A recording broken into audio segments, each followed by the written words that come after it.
Hello दोस्तों, कल की पहली क्लास जो थी इंट्रोडक्टरी क्लास थी और आज हमारा पहला टॉपिक रहेगा वैदिक काल। वैदिक काल बहुत ही एक लंबा टाइम पीरियड माना जाता है और वैदिक काल का जो टाइम पीरियड है वो 1500 बीसी से 600 बीसी माना जाता है। लेकिन इसकी जो शुरुआत हुई थी वो उत्तर हड़प्पा काल के से मानी जाती है, जब हड़प्पा संस्कृति अपने पतन की ओर थी और उसके बाद उसके धीरे धीरे विकास आर्यों का स्टार्ट हुआ। आर्यों का प्रारंभ माना जाता है कि मध्य एशिया से हैं, कुछ लोग मानते हैं उत्तरी ध्रुव से, जैसे बाल गंगाधर तिलक ने अपनी किताब में लिखा है आर्यों का जो मूल निवास है वो उत्तरी ध्रुव है और सबके अलग अलग है। जो लेकिन फिर भी मोस्ट फेवर्ड जो फैक्ट है वो ये माना जाता है कि आर्य बाहर से आए थे, वो भारत के नेटिव नहीं थे। धीरे धीरे जब उनकी सभ्यता का विकास हुआ और आर्यों की एक जो सभ्यता थी वो कृषि प्रधान सभ्यता थी। आप जैसे थोड़ा समय में पीछे जाएंगे तो संचार के साधन कम थे और लोग एक दूसरे से ज़्यादा जुड़े हुए थे, इंटरनेट नहीं था। तो ऐसे समय में जहाँ पर लोगों को एक दूसरे से कनेक्ट होने में समय लगता था तो उनके पास एक दूसरे से कनेक्ट होने में, सहायता देने में उनका आपसी सामंजस्य ही ज़्यादा रहता था, ताकि कभी भी किसी भी परिस्थिति में एक दूसरे की मदद कर सके। अब जैसे मान लीजिए कि आप एक ऐसी बस्ती में रहते हैं जिसका बाहरी दुनिया से पूरी तरीके से कांटेक्ट टूटा हुआ है, तब क्या होगा? आपको अगर कहीं बाहर शहर में जाना है उस जंगल से, तो आप अपने पड़ोसियों से, अपने गांव वालों से अच्छे संबंध बना के रखेंगे। उसी तरह आर्यों का भी था। आर्य कृषि प्रधान व्यवस्था तो थी, लेकिन जब आर्य हिंदुस्तान में आए तब वो कृषि करना नहीं जानते थे, इसीलिए वो केवल पशुपालन और शिकार पर जिंदा रहते थे। पशुपालन और शिकार पर जिंदा रहने के कारण उनके मध्य एक ऐसा संबंध स्थापित हो गया था जिसके कारण वो एक दूसरे की सुरक्षा का ध्यान देते थे और खान पान का ध्यान देते थे। तो इससे क्या हुआ कि उनपे शिकारी की प्रवृत्ति ज़्यादा पाई जाती थी। तो क्या होता था कि वो अपने आसपास की सभ्यताओं और बस्तियों पर आक्रमण करते थे, उसमें अलग अलग जो भी पशुधन प्राप्त होता था उसको आपस में ही बांट लेते थे। उनका जो राजा होता था वो उनके समान ही समाज में रहने वाले बाकी लोगों के समान ही होता था। बस क्या होता था कि वो युद्ध में उनका मार्गदर्शन करता था और नेतृत्व करता था। फिर धीरे धीरे समय जैसे जैसे बीतता रहा, उनको खेती का ज्ञान हुआ और जैसे ही उनको खेती करने की विद्या प्राप्त हुई, तरीके ज्ञान हुए, उनका जमीन के साथ जुड़ाव पैदा हो गया। अब जो लोग हमेशा ट्रेवल करते रहते थे वो एक जगह बस गए, एक जगह आके बस गए, मतलब उनके जीवन में स्थायित्व आ गया और संपत्ति के रूप में भूमि का उत्सर्जन हुआ। भूमि को ही संपत्ति माना जाने लगा। जितनी भी जमीन वो जीतते उसे आपस में बांट लेते। अब जैसे जैसे जमीन पे वो बसते चले गए, गांव बसते गए चले गए, तो उन्होंने जिस जमीन पर अपना पहला पद रखा उसे ही बोला जाता है जनपद। फिर धीरे धीरे ये जनपद महाजनपद में कन्वर्ट हुए, लेकिन वो बाद में हम उसके बारे में पढ़ेंगे। तो जब जनपद बनने लगे तब धीरे धीरे राजा के पास टैक्स इकट्ठा होने लगा और जिस व्यक्ति के पास भी टैक्स और संपत्ति इकट्ठा होगी वो पावरफुल होगा। तो फिर वो क्या करेगा? सारी सत्ता को अपने हाथ में लेने की कोशिश करेगा। पहले राजा क्या होता था, सभा और समिति, उनकी दो कमेटियां होती थी जो डिसीजन मेकिंग का काम करती थी और उसमें क्या होता था, उस कबीले के सारे लोग इकट्ठा होकर डिसीजन लेते थे, राजा उनको मानता था। बलि एक व्यवस्था ऐसी थी जो अपने मन से लोग राजा को कर देते थे। कर में गाय देते थे, जानवर देते थे, घोड़ा देते थे। तो अब राजा को वो स्वैच्छिक देने वाला जो उपहार था वो कंपलसरी हो गया। कंपलसरी हो जाने से क्या हो गया? राजा मजबूत हो गया। जब राजा मजबूत हो गया तो क्या हुआ कि अब धीरे धीरे राजा अपने फेवर के लिए नियम कानून बनाने लगा। जो पद राजा का वंशानुगत न था वो वंशानुगत होता गया। अब सबसे पहले आर्य जिन क्षेत्रों में बसे उसे आर्याव्रत बोला गया। आर्याव्रत का मतलब आप ये मानिए कि आर्याव्रत का जो प्रारंभिक क्षेत्र था वो उत्तर पश्चिम सीमाओं में था, उत्तर पश्चिम भारत में था। फिर धीरे धीरे वो आगे बढ़ते गए।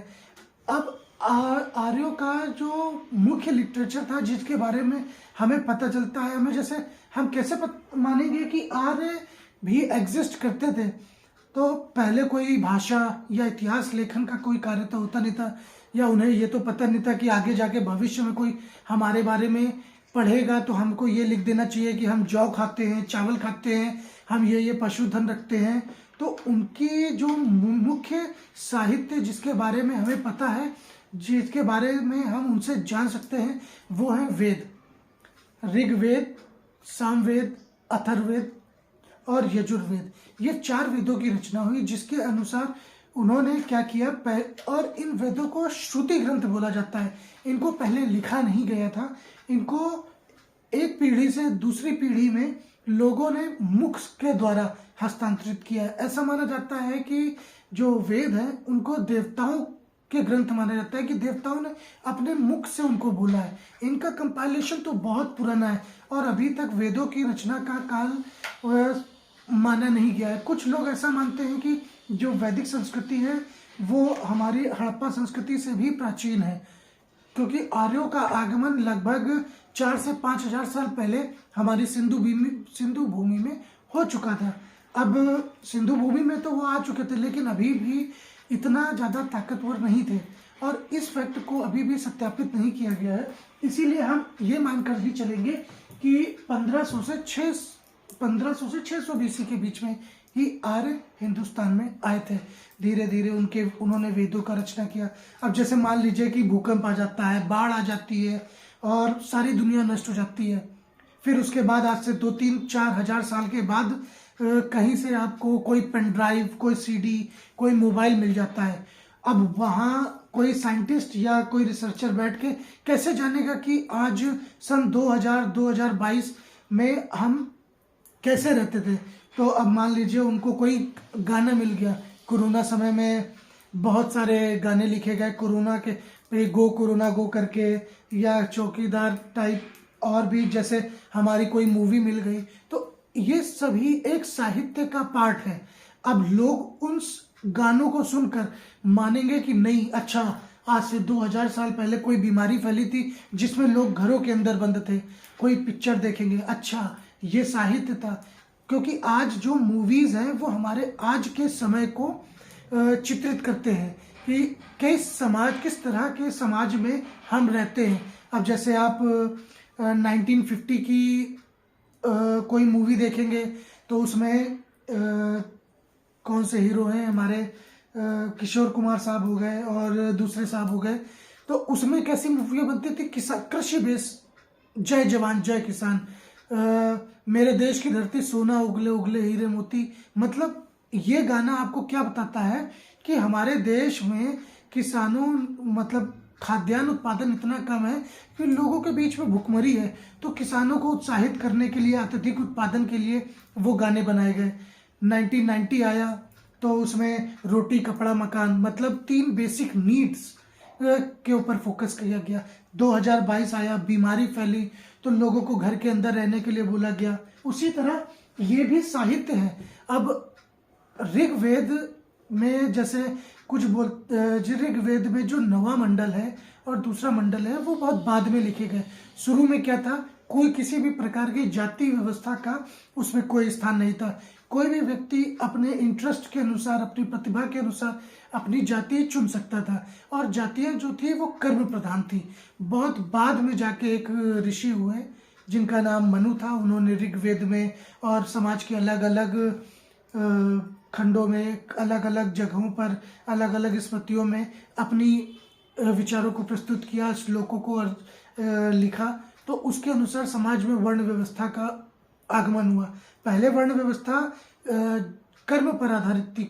जैसे ऋग्वेद में क्या है कि एक कवि का उल्लेख आता है जिसमें वो कवि बोलता है कि मैं कवि हूँ, मेरी माता दूसरों के घर में झाड़ू लगाती है और भाई, मतलब माता बर्तन धोती है, भाई झाड़ू लगाता है।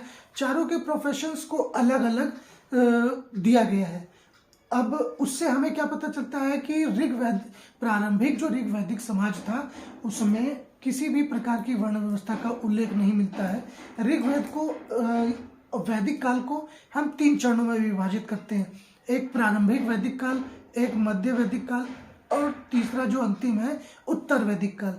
प्रारंभिक वैदिक काल में किसी भी प्रकार की आपको जाति व्यवस्था या बलि या दूसरे भी पाखंड या बुरी चीजें, अब आज उसको बुरा कह सकते हैं, तत्कालीन समाज में उसकी स्थिति कैसी रही होगी, क्योंकि जरूरी नहीं है आज हम जिसको बुरा कह रहे हैं वो वैदिक काल में बुरा हो सकता है वो उनके जीविकोपार्जन का साधन रहा हो या उससे उनको फायदा मिलता हो। आज भी बहुत सारी ऐसी चीजें होती हैं जो हम बिना जाने बिना सोचे उसको एक्सेप्ट कर लेते हैं। उसी तरह धीरे धीरे जैसे ही प्रारंभिक वैदिक काल से हम मध्य वैदिक काल में प्रवेश करते हैं, वहां पर राजा की स्थिति अब मजबूत होते हुए पाएंगे और सभा और समिति जो दो कमेटियां थी उनकी स्थिति को कमजोर होते हुए पाएंगे। तो आज हम दोस्तों अपने जो दूसरा वीडियो है उसको मध्य वैदिक काल पर रोकते हैं और कल यहीं से स्टार्ट करेंगे। Thank you.